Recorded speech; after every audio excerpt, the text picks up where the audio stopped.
profete yafata amafaranga cyangwa se undi muntu akafata amafaranga akayeza umuntu biciye mu kuyanyanyagiza yego ubwabyo ni ikibazo kuko ikintu cyose kiriho ikirango cy'igihugu hari uburyo gikoreshwa yego ubukwe bwa Ben ubwabwo bwari entertainment kuba profete yafata amafaranga cyangwa se ari yakuru bakanyanyagiza kuriya ubwabyo ni entertainment si byo se Jack B yatoye amafaranga yatoye yanga kuyatanga hari aho ibendera rikora hasi ndetse ndumva riba riri hasi kiriya ubwabyo ni icyaha mu gihe tugiye kujya mu mategeko ntabwo najya muri 155 harimo element kaba ari agasuzuguro mu gihe nongeye kumusangamo ahubwo keretse aba yatarimo kubera ko icyo element amufatiye runini nka brand nini n'ubundi nawe ntabwo arikora element none indirimbo ziraza kugaruka ko nirangira kugaruka umuntu yenye tumuzi icyo yifuzaga niki yashaka umutungo uwe yashaka kugira ngo ayitugurira yigumane ko doye amafaranga kayigumana yadufashije yayiguze yabadukishije umuruho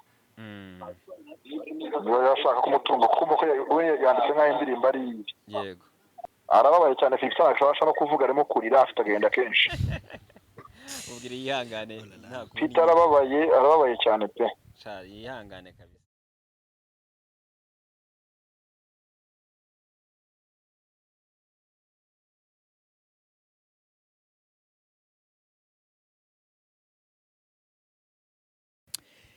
Yes, ikaze ku nkuru n'ibiganiro bya Top TV Show reka tubashimire cyane ari nako kandi dukomeza kugenda tubana namwe duhisemo kuganira nanone na Layer Entertainment reka mbyite Layer Entertainment kuko niwo mujyowe mu kubageza amakuru menshi agiye atandukanye byamabare ndetse n'ibindi byinshi cyane bigiye bitandukanye biri kugenda bivugwa duhisemo kuganira rero nawe mu minsi yashize twe twaganiriye nawe atubwira ibintu byinshi cyane bigiye bitandukanye twaganiriye kuri Tour du Rwanda twaganiriye ndetse no ku bindi bintu byagira abanyarwanda akamaro niyo mpamvu twahisemo kumugarura kugira ngo twongere tuganire iki kibuga cyacu kimeze gute ibiganiro biri kuvugwa hano hanze ni ibihe turaza kuganira ibintu byinshi cyane bigiye bitandukanye turaza kuganira ku biri kuvugwa hano mu Rwanda cyane cyane muri showbiz nk'umunyamakuru uzobereye bino bintu kandi mukurikira kuri Layer Entertainment reka turaganira kuri Prince Keys na Element turaganira kuri Jugumi Life Peter kugeza aya masaha tuvugana yasibwe Big Forest ndetse na Eddie Kenzo bazitabira igitaramo cya Platini turaza kuganira kuri Art Rwanda ubuhanzi ndetse n'ibindi bigiye bitandukanye Tour du Rwanda yararangiye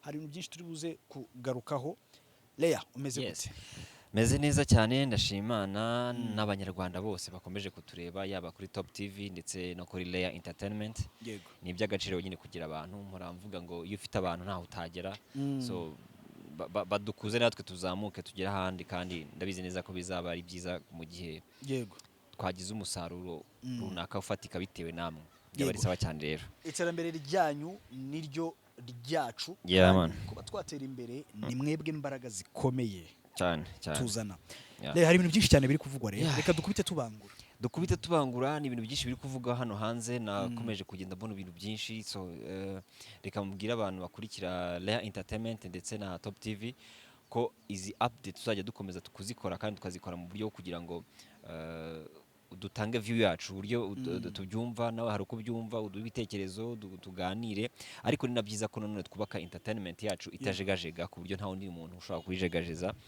ntabwo kubera ko dufite amakuru menshi ntabwo nzaho turi buhere dore Prince Keys kwisanga kwa Coach Gael na Bruce Melody ibyo bintu ni ibintu oya reka mbanze mpere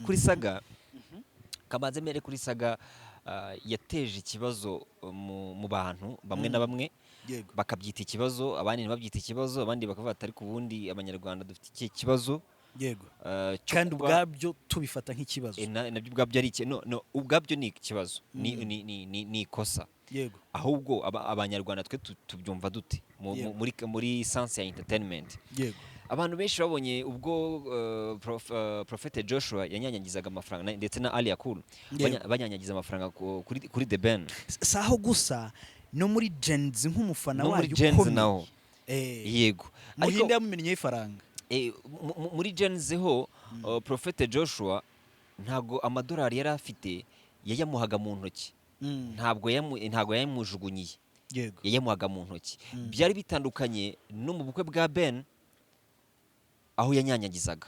yego Ndetse muri Genzi nanone hari naho Prophet Joshua n'ubundi yanyanyagije amafaranga ayajugunya hasi, yarimo kuyahereza Muhinde niba ngibuka neza. yego So ibyo bintu ubwabyo abanyarwanda hari abatabyumva kimwe, bakavuga ati ni ukwibonekeza, ni gute ufata. reka duhera aho ngaho.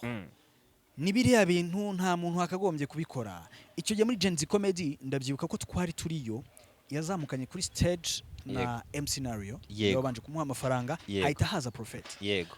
Hari ibintu byinshi byavuze kuri Twitter. Yego. Bavuga bati n'ubwibone. N'ubwibone. Yibona ko ari umukire. Mu mboni zawe. Mu mboni zanjye rero ari nabyo ndibuze kuza kugarukaho, ndetse n'umuvugizi wa RIB Murangira Biteri yabikomojeho ubwo ari kuri televiziyo y'igihugu, aravuga ati hari statement yakoze, ngiyewe ku rundi ruhande ntari buze kuza kwemera kubera ko turi muri entertainment. Yego. Hari ibyo nge ntari bwemere. Bivuze ngo mu mboni zanjye gufata amafaranga yego ukaba wayaha umuntu mu buryo bwawe runaka ushaka, nta kibazo. Gusa ndibuze no kuza kubabwira icyo amategeko ateganya n'uburyo bigenda. Yego. Kwa Prophet yafata amafaranga cyangwa se undi muntu akafata amafaranga akayeza umuntu biciye mu kuyanyanyagiza. Yego. Ubwabyo ni ikibazo. Kuko ikintu cyose kiriho ikirango cy'igihugu hari uburyo gikoreshwa. Yego. Even na stamp y'igihugu hari uburyo iterwa. Yego. Ikintu cyose kirigira ikirangantego cy'igihugu, bivuze ngo uwo ni umutungo w'igihugu ugomba gusigasirwa ukanubahwa. So nta guciye mu ijambo, bivuze ko Prophet yaba yarakoze icyaha. Ubwabyo ni icyaha.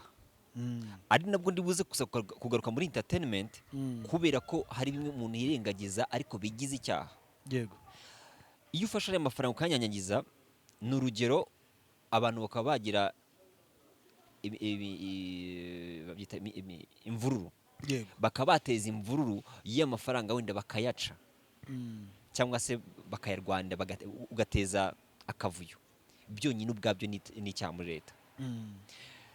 Ariko kwa Prophet niwe warabibonye, nta muntu ugeze ajya kurwana amafaranga none. Yari ya The Ben ni ibya nyirabyo. Ariko nanone ese ntabwo nibuka neza, The Ben yarayatoye harya? Ntabwo ari we yatowe na Jack B, nabyo byateje ikindi kibazo.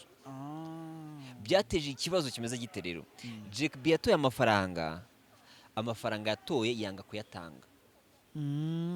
Nase hari proof igaragaza ko atahaye The Ben?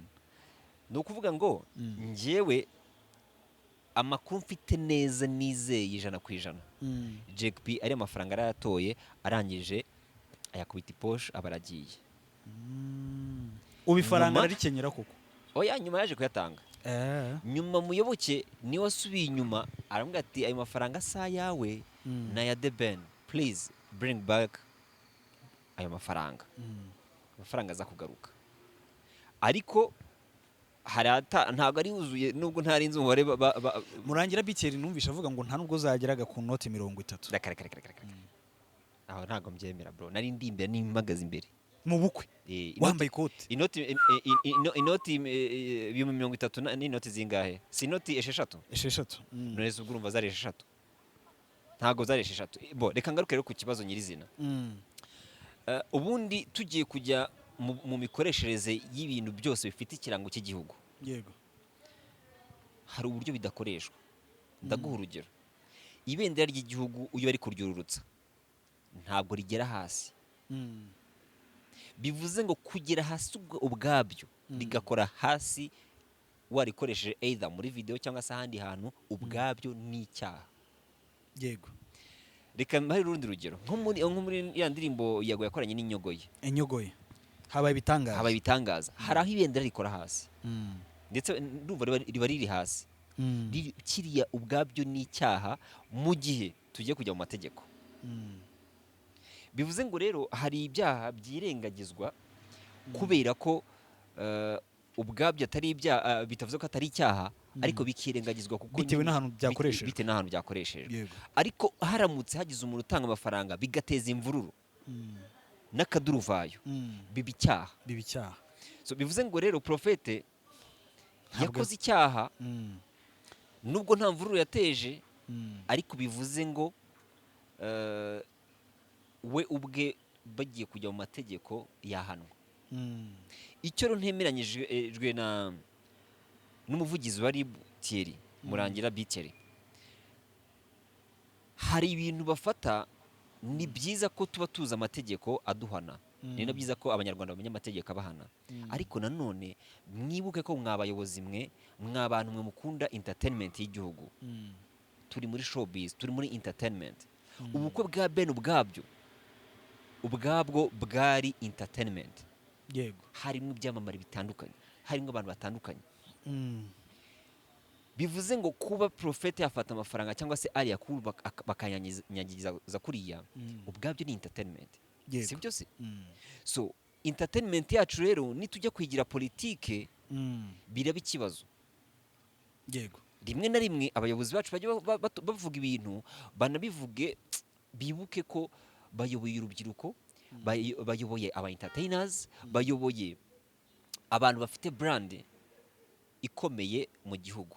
Gusa hari ikindi kintu abantu batazi mu buryo bwo kunyanyagiza amafaranga. Ariko Leandre, ukiri aho ngaho ntaza kwibagirwa, ntabwo numvisha uburyo urubyiruko muri entertainment cyangwa se abantu bakora entertainment bagomba gukora ibigize icyaha kubera entertainment. Donc bakitwikira wa mutaka wo kuvuga ngo ndi muri showbiz, nakora ibi. None se ahubwo vuga ngo, kandi tuzi ko u Rwanda ari igihugu kigendera ku mategeko. Ahubwo vuga ngo bakagombye kubikora gute? Kuko benshi hari n'igihe usanga nta makuru bafite.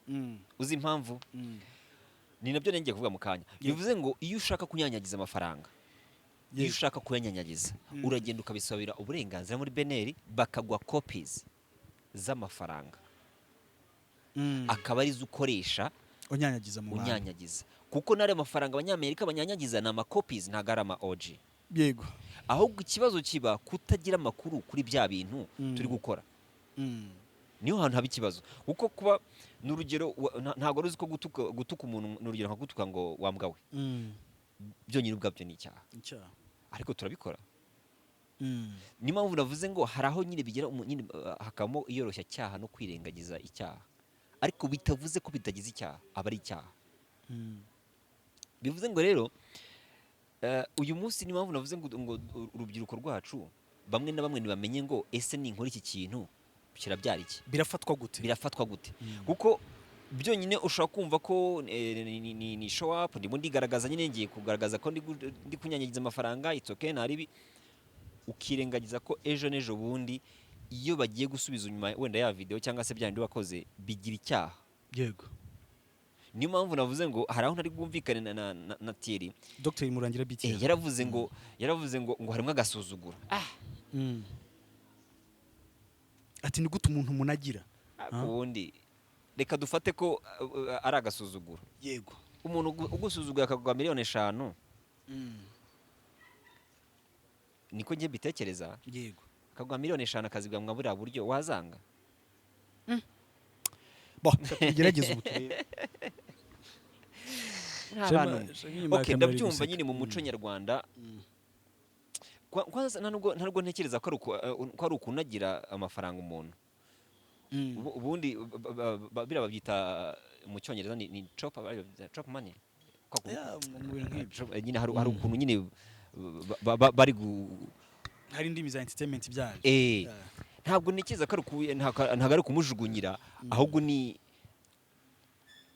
uburyo bwo kwishimisha. Ni uburyo bwo kwishimisha. Niyo mpamvu navuze ngo ntabwo ari agasuzuguro. Kuri njye nyine iriya mvugo ngo ni agasuzuguro, ntabwo njye nabyemeye. Kuko aba yari agasuzuguro, ntabwo umuntu aba agusuzuguye ngo aguha $5,000,000 cyangwa se miliyoni cyangwa $2,000,000.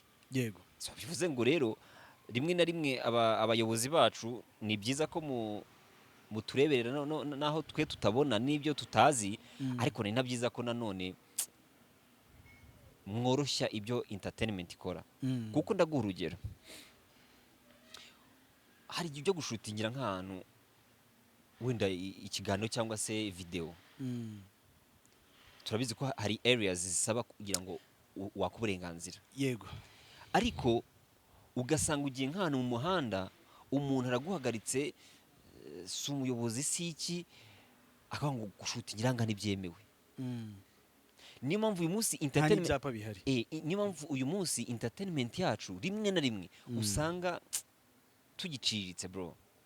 umuntu wese nyine udafite icyo ari cyo buri wese ushaka gufata ijambo kunuza kuri entertainment araza avuga ati Leandre ntabwo mbere gukorera ahangaha kandi ibikorwa remezo byubatswe kugira ngo tubikoreshe iyo mihanda ibiki byose amazu meza amahotel umuhanzi agiye gushutinga video bibaye ikibazo kubera ikikora ko wa muyobozi wenda ntazi bya entertainment uramubwira ngo nitwa n'urugero Mr Kagame cyangwa se nitwa Platini ngo harya aririmba izihe nawe ubwe ntagazi nyine babana bari muri gucerezereza ngahe so bayobozi bacu dukunda mushyiraho ayo mabwiriza nanone mwibuke ko nubwo utazi iby'umuziki ariko mwubaha umuziki muduhe n'agaciro abari muri ya entertainment yego well reka tuve kuri icyo kintu cya prophet no kunyanyagiza kumena gushyira ifaranga kuri the band mu bukwe ndetse twavugaga kubyo none hari n'abandi bafata amafaranga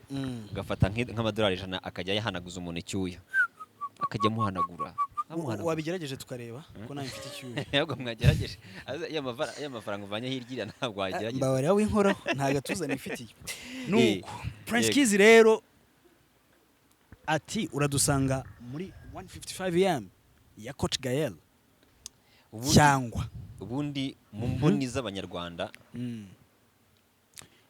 tutararenga ngaho Prince Kiss yabarizwaga he ari muri country record yareze nde element ahita muri 155 kandi Kiss yari muri 155 avamo ajya muri country ofite barasimburanye Coach Gael ati garuka hano byonyine kuba Prince Kiss yajyana na Bruce twaza kuvugisha Kiss nibidukundira turamuhamagara Prince Kiss kuba yajyana na Melody muri Kenya kuri we ni igitego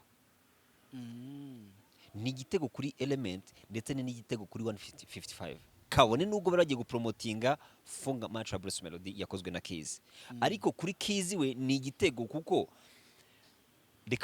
reka mbite ngo nabakeba yego country record ni 155 urabizi ntago bacana uwaka sibyo se noneho bashatse gukora kugira ngo bafate attention y'abanyarwanda bagafata Prince Kiss bakamujyana Element agasigara muri 155 bivuze ngo kuri Kiss we niyo kubwira abanyarwanda atari ko mwambonye ariko akuru kuntu uva n'umutwe mu muntu atari ko bundi mwambonye kuko kuri groupe yacu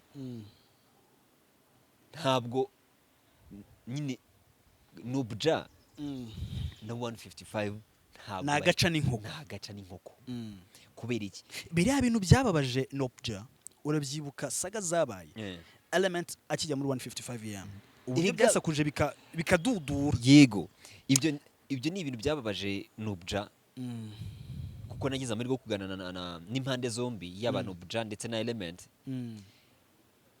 nubja byaramubabaje ariko kuri Element yari success yego kuko ndagurugero ntabwo akwifuza ko urera umwana ngo ntakure yego kuri ngiye niko bibona ariko none se ushatse kuvuga ko 155am ikuze kurusha country record mu mafaranga bivuze ko ifaranga rikubise haroroha niba ngo ubundi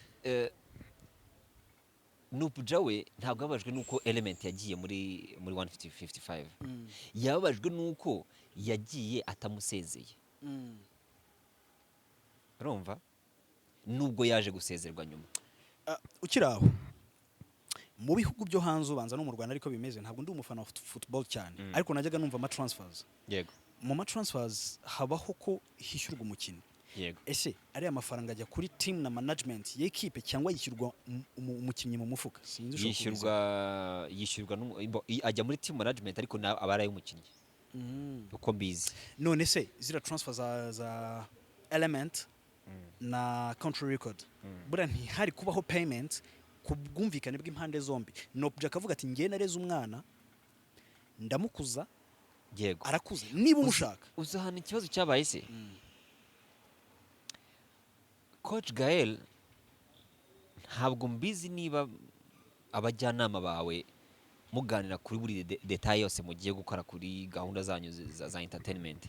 Ariko Coach Gael na Nubja bari kwicara akavuga ati umwana wawe ndamukeneye kandi nawe uramukeneye, niki nsabwa ariko njye ndasabwa iki? Iyo rero Coach Gael abikora ntekereza ko bitari no guteza saga nk'iyo byateje uyu munsi, kuko Element na Nubja bameze nk'aho badacana uwaka kubera iki? Kubera ko nyine babikoze yagiye mu buryo butemewe n'amategeko. Babikoze buryo butemewe n'amategeko, ahubwo n'ubwumvikane bw'impande zombi. Yego. Ni nko kuva iwanyu utabwiye umubyeyi wawe. So iyo rero biza kuza kubaho byari kuba ari sawa. Element yarakeneye recruitment nk'umuntu wakoze ikajya ahandi hantu ari advanced kurusha muri country record. Ni byiza cyane pe, ndanabyemera ko umuntu akura, ariko nanone team management ya ntuza ya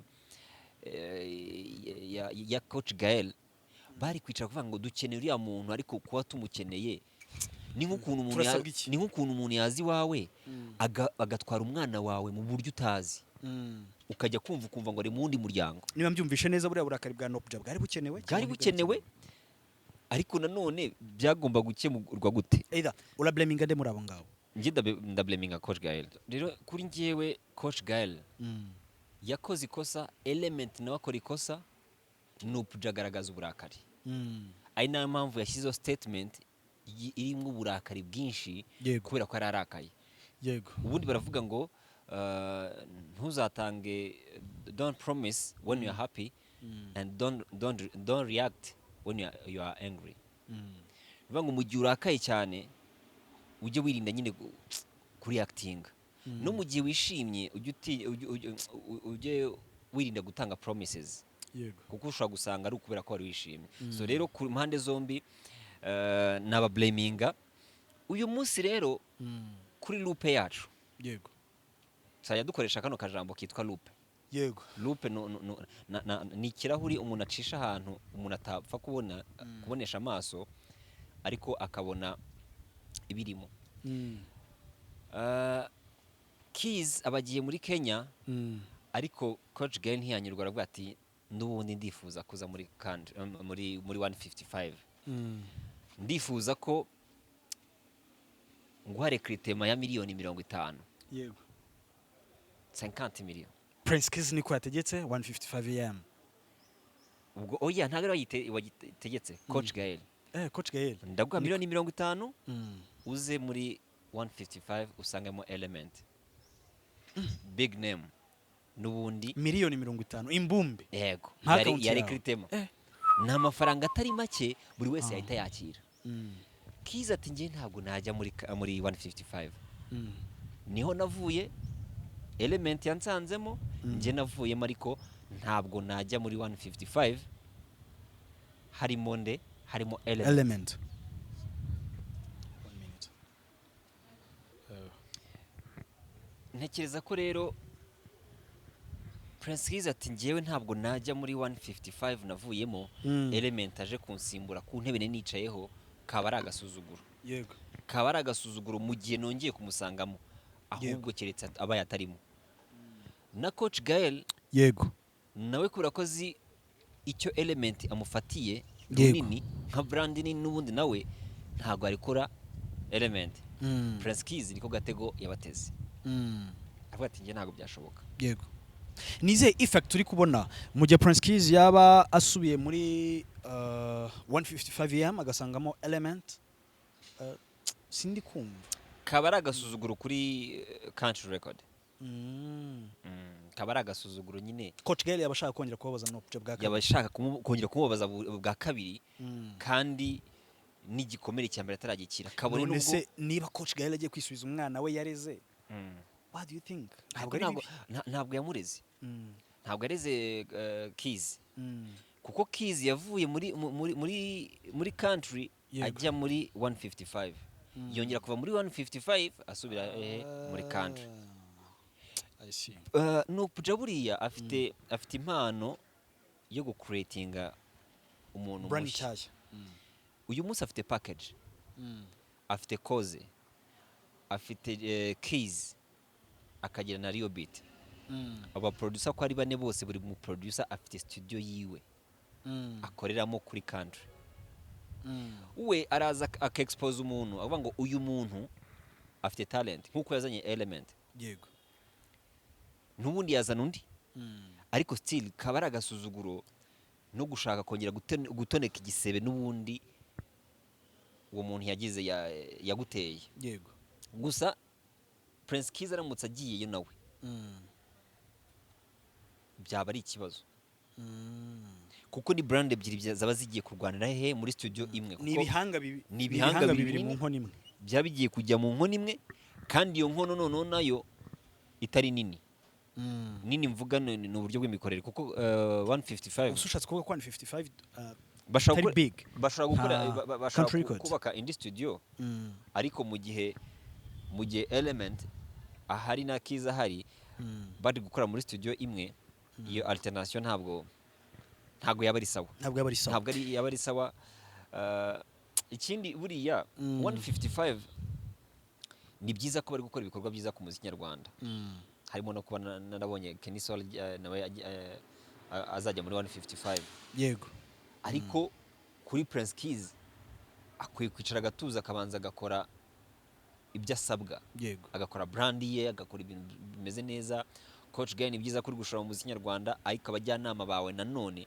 bajye bakwicaza mu gihe ugiye gufata umwanzuro abatunge mitoroshe mbere ushobora gutanga igitekerezo nk'umushoramari cyangwa se nk'umunyemari ariko bagenzi bawe bakavuga bati no ibi tugiye gukora harimo izihe mbogamizi turabikora dute byaba ari sawa cyane yego bo twihuta cyane rero reka tujye kuri Jugumira Philpeter yasibwe kuri chaîne ya YouTube bira bintu byakiriye gute Philpeter amarangamutima yura yumva gute yari copyright claim yahawe n'umunyarwanda abatumva neza copyright claim ni nk'uburyo bwo kuburana n'umuntu cyangwa se ni nk'uburyo bwo kurega umuntu ko yakoresheje igihangano cyawe ibyo mu kinyarwanda bashaka kwita gushishura first of all Peter ari mu bihe bibi gute se kandi reka bivuge gutyo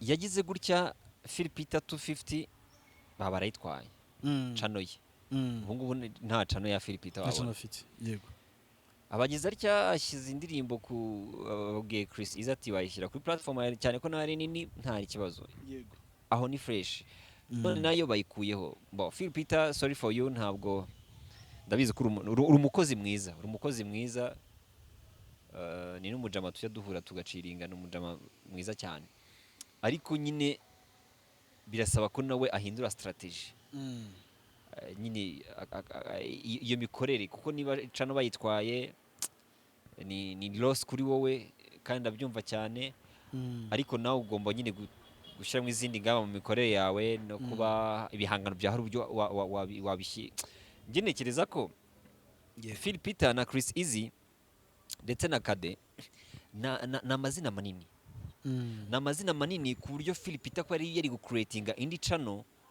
bagapromotinga indirimbo iri kuri channel n'undi ya Philpeter ko yakora n'undi ndirimbo ariye ntekereza ko bitari kuba ikibazo yego kuko n'ubundi bari abasab bari kuza pe ibyo byo trust me bari guhita baza yego kuko na mabrand manini yego kwishyira kuri channel rero ya Chris Easy nabifashe nyine nko kuba uguye ukarambarara kuri Philpeter kandi wakagombye kuba warakoze iyo channel n'ubundi ugahita ushyiraho iyo ndirimbo igahita nyine promotinga channel yawe byari gukunda kandi byari byoroshye byari byoroshye ko byari gushoboka ariko nyine ntabwo yabikoze wenda nawe afite ibindi bitekerezo byo nkuko nanjye cyari igitekerezo cyanjye gusa nza kuba we nari kubikora ariko biranababaje nanone kuba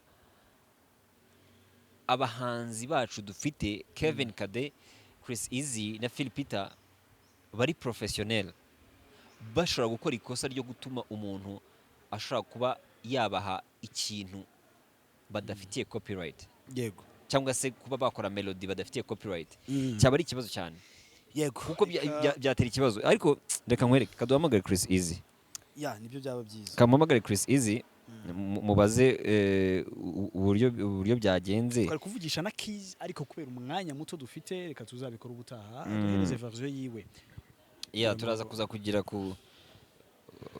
kureba ibishoboka hari igihe ashobora kwitaba cyangwa se ntiyitabe kuko biza abahanzi ari bafite nyine ibintu byinshi ariko muziho kwitaba ntago ajya apfa kwanga kwitaba. Yego. Tugize amahirwe rero ntago ari kwitaba,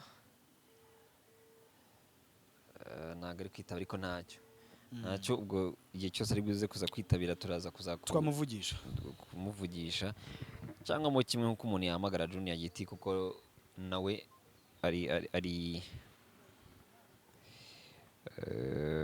Junior nawe niwe mujyanama we, ashobora kugira ibyo cyabivugaho mu gihe abyemeye, ariko sike ko abenshi ntago bakora itangazamakuru yuko itangazamakuru bune. Juni umeze ute Juni? Urahuze cyangwa uvugisha? Urahuze? Okay, ndi mu kiganiro kuri Layer Entertainment ndetse na Top TV. Twari tuvuga ku kibazo cyabayeho cyo gusibwa kw'indirimbo. Tugerageje guhamagara Chris Easy ntago yitabye, ariko ndavuga ati nanone kubera ko nawe uri umujyanama wa Chris Easy, hari icyo wenda waba ubiziho cyane ko ikibazo iyo kibaye management nayo ibibizi. Ndavuga nti reka twumve ubwino mu by'ukuri tubwiwe na Chris na Junior nk'umujyanama wa Chris Easy. Ese indirimbo watanze copyright mwamumuzi? Ntabwo tumuzi, ariko nyine baduhaye ibimuranga. Babahaye ibimuranga. Icyo yabaregaga iki ko iyo umuntu atanze copyright claim hari icyo bavugamo muri description yabyo? Yari yashyizeho audio ya mbere kuri YouTube. Yashyizeho audio ya mbere kuri YouTube. Ariko kuri audio bakanye ko twari streaming. Yego. Yari umuntu afite ikintu cyo hanze akagishyiraho we yabwiye ngo ni icyanjye, bumva ko ari ikintu n'agace kitarashyize imbere yacu. Yego. Ariko nyine byose bifite inzira bicamo bigatungana. Yego, mwebwe nka management murabikoraho iki? Nyine indirimbo ziraza kugaruka. Ariko nyine irangira kugaruka. Nyine umuntu nyine tumuzi icyo yifuzaga n'iki, yashaka umutungo uwe yashaka kugira ngo ayitugurire ayigumane. Ko duhaye amafaranga akayigumana yadufashije, ayiguze yabadukishije umuro. Niba yashaka kumutungo kuko we yanditse nk'aho indirimbo ari. Yego. Ni ukuvuga ngo uyu munsi nta nubwo mumuzi, ntabwo muzi ngo none baduha email ye, baduha na YouTube channel ye. Nyine tuyijyaho tuyijyaho nyine tureba, nyine tubona nimero ya telefoni ye n'imbuga ze twazibonye. Musukanye ntabwo telefoni irimo gucamo. Ntabwo iri gucamo, urumva kubera ko yamaze gukora saga ntabwo telefoni ayishyiraho. Uko biri kose ko nyine atanagaragaye, yagaragaje bose yadusobanurira impamvu nyine yabikoze, kumva ko yatwiciye akazi. Hari icyo byangiza kuri promotion y'indirimbo mu gihe bigenze nk'uko nguko, cyangwa yamaze kugera views 700 mu minsi 7. Urumva uko biri kose yari ko ifite miliyoni mu minsi 10. Yego. Management mwebwe nk'abantu n'ubundi mukurikirana ikibazo, mu gihe uriya mwana atabonetse ngo mwe mwakemura ikibazo bizagenda bite? Nseguze gute ataboneka? Uko bino binyaganye igihe bari business tuza abantu. Dore ngiye byo kapoda indirimbo z'abantu, ibintu by'akajagari n'ibyo byatuma indirimbo yarosika bita sesa igira ikibazo guca nayo barayigura ko indirimbo nyinshi zaziye hejuru. Yego. Byishakazi ka rebo yabo batugwiye indirimbo barwanya nawe indirimbo itangira kugira akajagari kuri YouTube kuko bayaproduce abantu benshi. Rero abo bantu rero urumva iyo nyine umwe n'ibintu bitanavuye mu nzira ngo nari wose abicike undi wese bwaca abikora. Yego. Abagukerereje kwiciye akazi ko nyine aziko nta tegeko riri bihana, nta muntu bishinzwe. Ako nyine yaratubwiye impamvu ye byadufasha. None se Juni ko mbona biri buze kuza guteza ikibazo mu bahanzi, kuko iyo uploadinze indirimbo kuri digital platforms abantu bayibona mbere yuko indirimbo isohoka wenda kuri YouTube, kandi ugasanga na wa mugani nk'uko umuntu arayifashe ayisa yaploadinga. Icyo kibazo kizakemuka gite kweri nk'abantu bari muri entertainment kugira ngo ibyo bibazo byose by'ibihombo bitabaho? Nyine kizakemuka.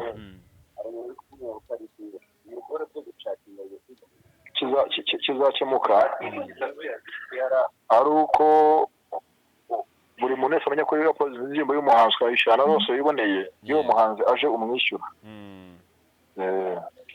Nuvuga ngo mu byo yabasabye se nta n'amafaranga ageze abasaba? ntose wasaka amafaranga kandi ndirimbo ari yacu ubu tuganiranye na Kevin Kade kumeza imwe na Christine na Philipita uwo muntu yasaka amafaranga y'iki none yabikoze nkuko rega buriya YouTube nawe arayizi yandikiye nyine yo niro gwita gusuzanga igihe gibitindaho yego yagaragaje ati indirimbo ni yanjye bumva kuko ari yawe cyo tubira yagaragaje ko nawe ari yego kandi nyine n'abanyamahanga bo ntabwo baba bafite akanya kujya kwa video ngo bare kuko abantu nyine bahari byanyabyo yego ariko nyine iyo bije urabasubiza nyine mukabivugana cyane ko nawe abona nyine baguha uwo ngo ubikoze bimuranga byose kugira ngo nawe ubona akeneye kujya muri ligue umenyesha ijyanayo sinzi icyo kintu muzo cyumvishije yego ndacyumva mpamvu baba baduhaye biranga uwo muntu byose no kugira ngo binabaye ngombwa tugiyeyo turamujyana yego okay urakoze cyane kutuvugisha sinzi na wenda Philipita kuri iruhande ngo nawe muvugishaho gato cyane arababaye cyane Philipita akabasha no kuvuga arimo kurira afite agenda kenshi ubwire yihangane Philipita arababaye cyane pe cyari yihangane kabisa samu dusengere sawa urakoze ngayo nguko ati Philipita arababaye kurira ntiyanashobora no kuvuga ariko birabaje man ariko ibaze gufata miliyoni zawe zingahe abantu mwabantu mwe muba muri mu bintu bya entertainment mujye mwubaha agaciro n'umwanya umuntu aba yahaye ibikorwa bye ibaze gufata indirimbo ifite nyine ugafata miliyoni zawe 5 cyangwa zingahe bro ugakora igihangano buri mu rugo ufite internet gusa wenda nayo bagusharinze utanaguze ugakanda butu waranyizwa kanda butu ka uploading indirimbo y'umuntu mwabana mwe muri murateza umutima mu abahanzi Roskana indirimbo yaraflopinze kubera icyo kibazo urafata indirimbo ugatiya jugumira ifite performance nziza jugumira niba rimaze kugera 700 mu minsi 7 bivuze ngo mu minsi 10 kuba igize miliyoni none urafata amafaranga y'umuntu ukayakiniramo bro muri kubwo bugegera mwana ubwo n'ubugegera kabisa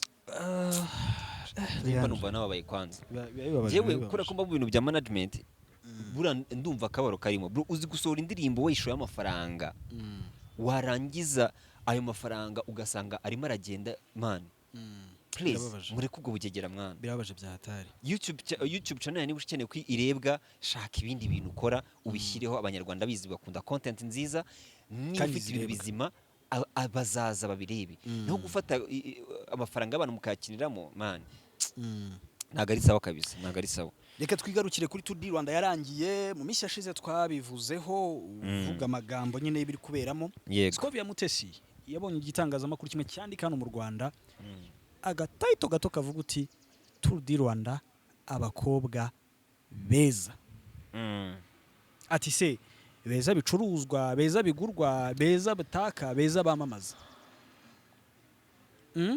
abantu benshi babyibazaho kambanze nsomeho no kuvuga ngo ubundi amarushanwa y'ubwiza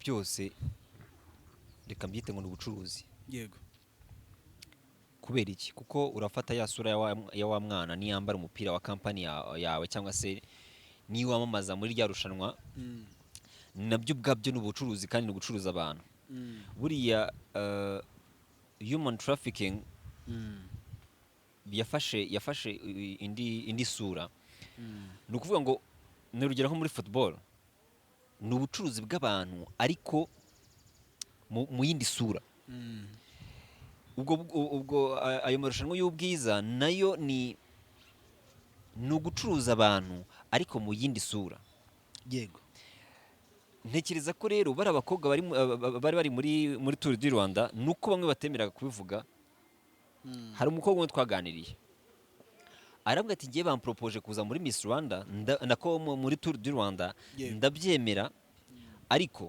nanga nyuma nje kumenya ibiri kuberamo nanga kugira ngo ngeyo ndabihakana kubera ikikora ko nabonaga ibyo bamamagariye nibyo ngiye gukora bitandukanye nari ngiye gukora imirimo ibiri iyo mirimo ibiri ndi buhemberwe umurimo umwe ariko undi ukaba ari nkaho bagiye kunkoresha bivuze ko rero Scovia byavuze aba bana b'abakobwa barimo barakoreshwa nko kubacuruza ariko batabizi bo igitangazamakuru kimwe cya mbere twemera ko cyandika mu Rwanda cyagize tubwiza bwa bamwe mu bakobwa baryoheje Tour du Rwanda 2024 amafoto ahangaha n'ubwiza bwa bamwe mu bakobwa cyangwa n'ubwiza bwa Tour du Rwanda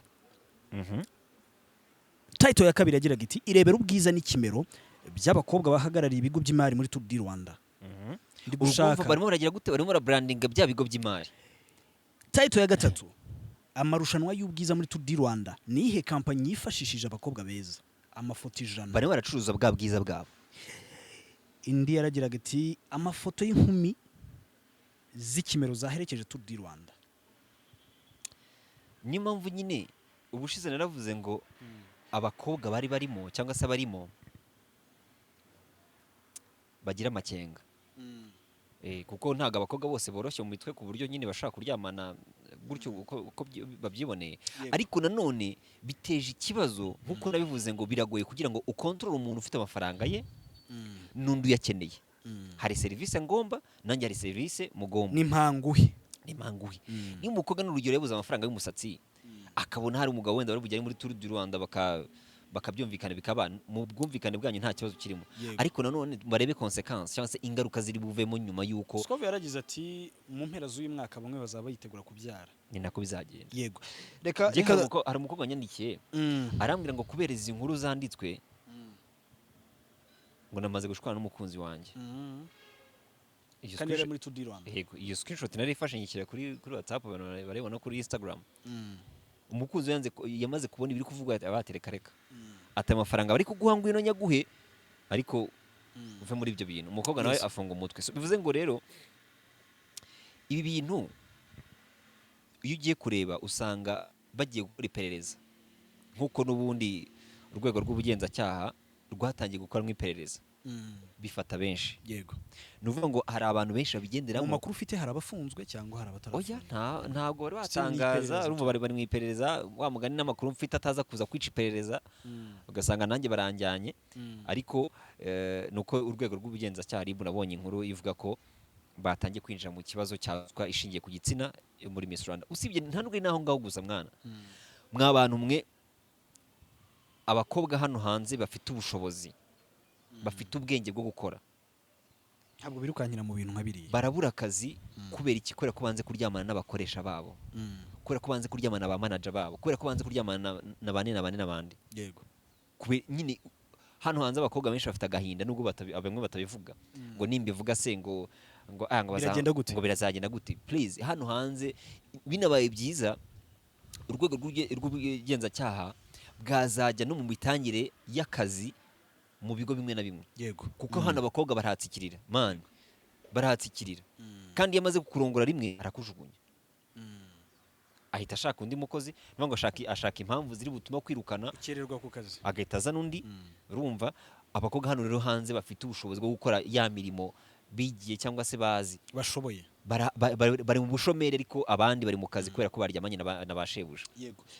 Dusoza rero reka twigarukire utubwire gato ku gitaramo cya Platini nabonye Big Farious azaza ndetse na Eddie Kenzo umwe mu artiste bakomeye mu gihugu cya Uganda ndetse no mu Burundi, aho mu Burundi Big Farious bamufata nk'umuhanzi w'ibihe byiza cyangwa se w'ibihe byose mu gihugu cy'u Burundi. Twibwirire maze dusoze ikiganiro naho dusoze n'ubundi kuri iki ngiki ni igitaramo cya Platini kizaba tariki 30 z'ukwezi kwa gatatu yakise Baba Experience.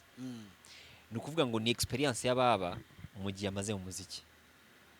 Platini he is the one mu bantu dufite ba performer beza. Icyo cyo ndacyemerera 100%. Kuko ababizi neza bazarebe performance yakoreye muri Sierra Leone, barebe performance yakoreye muri Amerika. Yego. Barebe stage uburyo biteguye neza. So ntekereza ko ubushize ndi kumwe nawe arambwira ati bro ntago mwe mushaka kwa mwumva uburyo ngiye niteguye guha abanyarwanda ibyishimo. Platini numwe mu bahanzi batigeze bacika intege nyuma yo gutandukana kwa Dream Boys. N'umuhanzi utaraciwe intege n'ibyavuzwe mu bitangazamakuru bite numwe mu bakomeje ibikorwa bye mu gihe yavuye muri groupe y'uwo bakoranaga. Yego. Bivuze ngo rero umunyarwanda wese niba uzi gukunda umuziki man we have to support. Dufite abahanzi batari no kubaza Farious bro no umunyabigwi. I Burundi n'umuhanzi wubashywe. Eddie Kenzo nuko n'umuhanzi wubashywe. N'abahanzi bafite nyine ibintu bakoze bya danje. So bivuze ngo rero inshuro nyinshi niba tujya tubona abahanzi bacu bakoze nka biriya bintu harimo abahanzi benshi bazazamo ntari buvuga amazina mbere yuko babatangaza ariko yarabambwiye ariko nyine bakomeye. So bivuze ngo rero dushyigikire umuhanzi wacu aba ari sawa kuko dufite umuziki mwiza ahubwo wicwa na bamwe mu bantu batawukora bazana amapropaganda umuntu atazi batanawukunda. So rero niba ukunda umuziki ujye ushyigikira umuziki. Ntekereza ko bizabera muri Camp Kigali niba ntibeshye. Concert izabera muri Camp Kigali. Ikindi ni ikira si byose. Uyu munsi nifuje ko navuga kuri Art Rwanda ubuhanzi. Impamvu nabyifuje turimo tugana ku musozo ni irushanwa rizenguruka igihugu rishaka abanyempano. Yego. Ni irushanwa rifite ubushobozi bwose bwatuma umuntu watsinze muri Art Rwanda ubuhanzi aba big name, aba brand ikomeye cyane. Ni byiza ko ari byo bafasha bafite studio buri kimwe cyose baragifite ariko ejo umuntu aribajije nk'ubu ngubu hari umuhanzi witwa Nganzo yatwaye Art Rwanda ubuhanzi ya 18 na 19 ntago nibuka neza. Uwo muhanzi n'uyu munsi ushobora kuba utamuzi kandi ni umuhanzi ufite package irenze kugira ngo akore umuziki. So Art Rwanda murabura iki kugira ngo aba bana mushyira mu maturnwa kugira ngo babone platform kugira ngo mufite ubushobozi bwa media tours mwako izo zose mwazikora mufite ubushobozi bw'ibikoresho. Aba bahanzi bava muri Art Rwanda bajya he? Aba bana batsinda muri izo muri acting n'ibiki byose bajya he? Yego. Abo bahanzi ko babitse ko ari ab'igihugu n'abanyu. Buriya se ikibazo yaba ari budget idahagije ya Art Rwanda cyangwa ni bamwe mu bayobora Art Rwanda? No, nje ndabona ari strategy y'abayobora Art Rwanda ubuhanzi kuko reka ngwereze ngurukira. Ese umuntu wabaye wa mbere muri Art Rwanda niba ntibeshye ahembwa amafaranga no kumukorera indirimbo. Ariko amafaranga burya guhereza umuntu amafaranga no kumukorera indirimbo ntabwo bihagije bro. Ushaka kuba amafaranga rega mama yabarwaye. Ushaka kuba amafaranga. Kavuga ati ndajya kuririmba gute kandi mama arwaye. Ushaka kuba amafaranga ariko ntunyereke inzira yo gukoresha aya mafaranga ntacyo bimariye. So nibafate babahanzi bari muri Art Rwanda batsinda bavuge ngo twege ubushobozi bwacu bwo kuba twamanaginga umuhanzi bugarukiye aha ngaha ahubwo reka duhamagara ababishoboye turabafite. Bavuge bati noneho n'urugero Alex Muyoboke uyu muhanzi yatsinze muri Art Rwanda ubuhanzi ugiye kumufasha ibi nibi ugafata umuntu watsinze muri acting cyangwa se muri cinema ugahamagara Nelly cyangwa se ba Paru bakina cinema cyangwa se babahavu ko ati uyu muhanzi nako uyu mu acteur mwiza mumufashe muri nuza muri cinema mumugira undi muntu ugafata umuntu watsinze mu gushushanya ukamubwira ati man nicyo bita management. Yego. Naho gufata umwana ngo umuhaye miliyoni 2-3 cyangwa se 5 ngo ugenda ngo watsinze bimaze ikiza. Yego. Niko gahinda abahanzi bagira. Niko bafite. Urakora indirimbo wamara gukora ya ndirimbo man ugasanga iyo ndirimbo nta kikumariye kandi wayitaye amafaranga. Yego. Art Rwanda ubuhanzi murabura iki kugira ngo aba bahanzi mufata abahanzi batsinda bajye kuri spotlight. Hari abajya bajya guperforminga muri nuza muri wacu na muzika. Yego. Hari nko performance Rubavu ubwo Kendo yaririmbaga kuri stage y'Rubavu n'umuhanzi mwiza ariko yagakwiye nyine kuba afashwa na Art Rwanda ubuhanzi mukamushakira management cyangwa se mukamushakira umufasha muri mu kumusunika ku buryo akora media tour akamenyekana. Art Rwanda nyine hari ikintu igomba abanyarwanda kuko ubushobozi bwose burabufite. Nta gitangazamakuru mwakomanga ngo cyange ko mwinjira. Nta munyamakuru mwahamagara ngo afashe umuhanzi cyangwa se umunyabugeni mu buryo murabura ikirero kugira ngo bano bahanzi bacu batsinda muri Art Rwanda baryame nyine bajye kuri spotlight nyine bamenyekane instead of kuryama. Sorry. Kuko nk'uyu munsi uwatsinze muri Art Rwanda ubuhanzi 2022 sura munsi cyane na 3 cyangwa na 4 na 3 biragoye. Icyo nicyo kibazo rero dufite. Mushaka kuba mufite budget ariko mutazi kwikoresha. Mushaka abantu nyine bazi ibyo bintu bavuga ngo uyu muhanzi turamufasha iki niki. Yego. Sibyo ntekereza ko byafasha abana b'Abanyarwanda kuko we kuza muri competition icyo akeneye si amafaranga cyane akeneye spotlight bro. Uziko umuhanzi buriya akeje abashaka spotlight kurenza amafaranga. yego ahubwo ya spotlight ye ikamubyarira amafaranga. ni kwa gukora icyo ukunda ejo Yego, kikakwishyura. abo bana rero bafite inyota yo kumenyekana. Mwibaheza mu studio, ndabizi ko mufite studio, mufite ibintu byose mukora, ariko mwibaheza handi inyuma ku buryo umuntu ajya mu gikoni. Nkanganza afite indirimbo nyinshi, ubwo niwe ndi kuvuga kubera ko niwe nibuka, ariko harimo n'abandi benshi, ari umupeti waririmbye i Rubavu, ntago nibuka izina rye. Abo bantu bose bakeneye spotlight. Abo banyamakuru babiruka inyuma muri Art Rwanda, mubabwire muti abana turifuza ko mubafasha muri ubu buryo. Mushake management zifasha abo bana. Wabuze umuranga hezi wabo. Bitari ibyo muzajya mubikora, mushyiremo budget y'amafaranga menshi, ntibigire icyo bitanga, ntibigire icyo bimara igihugu, kandi abizi intego ya Art Rwanda no kuzamura impano z'abanyarwanda. Ibyo bintu byose rero mubyigeho mw'abantu mwe, abantu muri Art Rwanda, bye kumira nka za nama z'abahanzi zitajya zigira icyo zigeraho. Ahubwo mwebwe nyine mutwereke nyine at least ikiri kuva muri Art Rwanda ubuhanzi, sino ayo mafaranga azajya agenda nyine abanyamakuru n'abaki bose bishimire kuyarya, ariko ntacyo bizatanga. Ntacyo bizatanga. Leandre, reka tugushimire, tunasoza ikiganiro twagiranye hano kuri Leya Entertainment ndetse na Top TV Show. Nakagaruka ni ibiganiro byinshi cyane bigiye bitandukanye, tuza tubageza amakuru menshi y'ibyamamare, ibisa byinshi cyane bigiye bitandukanye. Reka dushimiye Junior GT, yagize neza kutuvugisha ndetse no kubw'ibihe bitoroshye barimo. Yego yo gusibwa kwa Jugumila, indirimbo nziza cyane Phil Peter ndetse na Chris Easy. Ni byiza cyane rero ko tuzajya dutanga umusanzu wacu mu guteza imbere yaba u Rwanda, umuziki w'u Rwanda ndetse n'ibintu byinshi cyane bigiye bitandukanye. Leya Entertainment wakoze, Top TV Show nakagaruka. Mwakoze cyane, reka nanjye bashimira abakunda Leya Entertainment ndetse n'abakunda Top TV.